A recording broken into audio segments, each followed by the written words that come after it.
Hi, everyone. Welcome to our latest feature fighter interview of the quarter.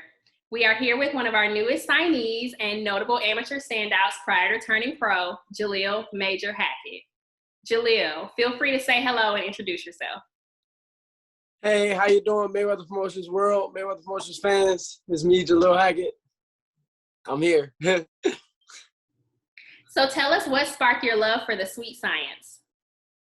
The love actually started in between football seasons when I was 7 years old. So I went to the gym with my dad because, football season was over, no practice, no nothing. And I said I just was going to go to the gym because I didn't want to be in the house. And when I got to the gym, I just couldn't help but pick up some gloves and just swing on the bag. And I did that for like a whole summer. And then after that, I say, next season, Dad, as soon as the football season ends, I wanna box.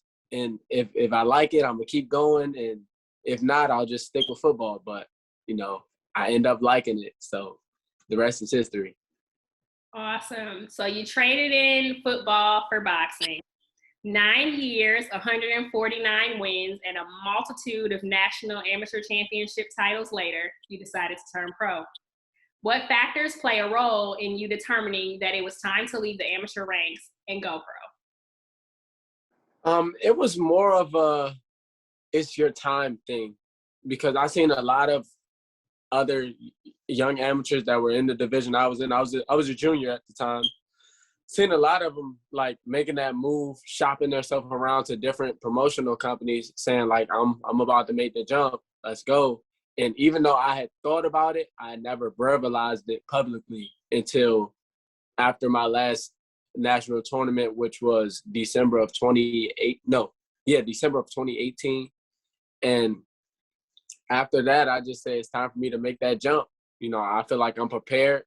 And I actually took a whole year of just training and working with pros to prepare myself to be a professional. Since signing with Mayweather Promotions, you've experienced your first fight as a pro on the undercard of Mayweather versus Paul, which ended up in a first-round TKO.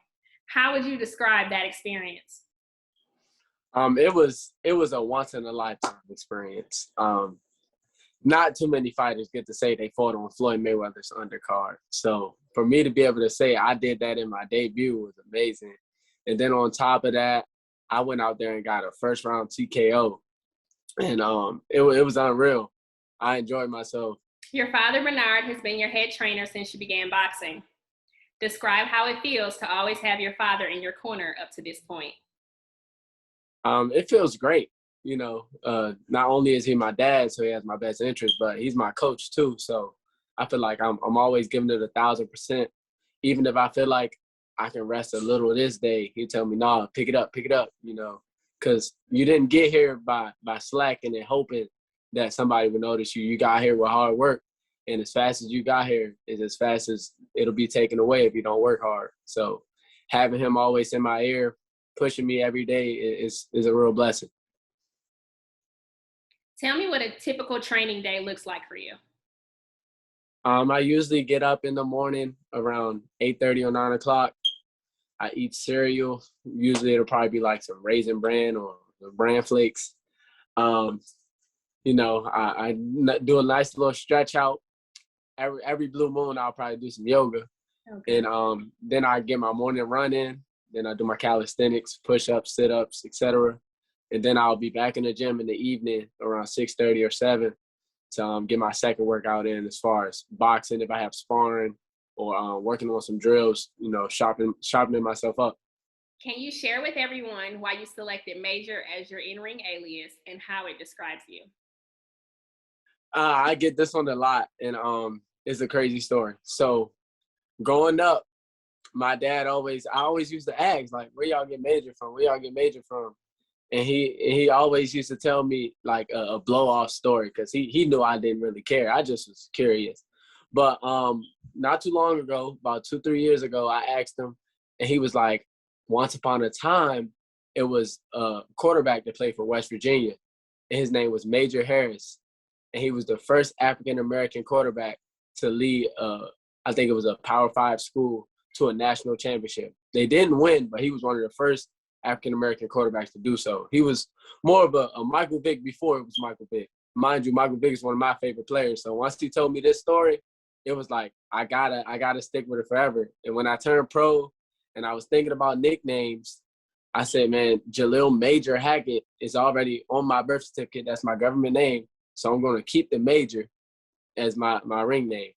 Name one fighter that has inspired you and how. One fighter that really inspires me is Earl Spence Jr.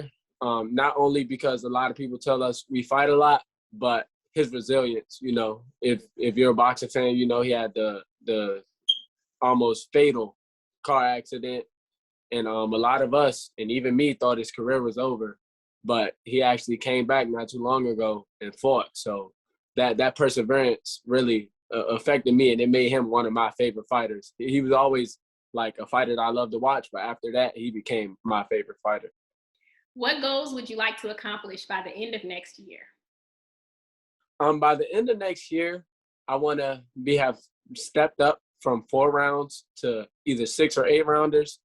And I honestly want to be able to look back on any fights that I have between now and the end of this year and the beginning of 2022 and the end of 2022. And I want to see improvement. You know, there's a difference between winning and looking good. You know, I want to win and see improvement in every fight. Thank you, Jalil, for your time today, and thank you to all the fans for tuning in. And I want to thank all the fans and everyone who supports me. And stay tuned because I got another fight day coming up, and I'm going to give y'all another good show.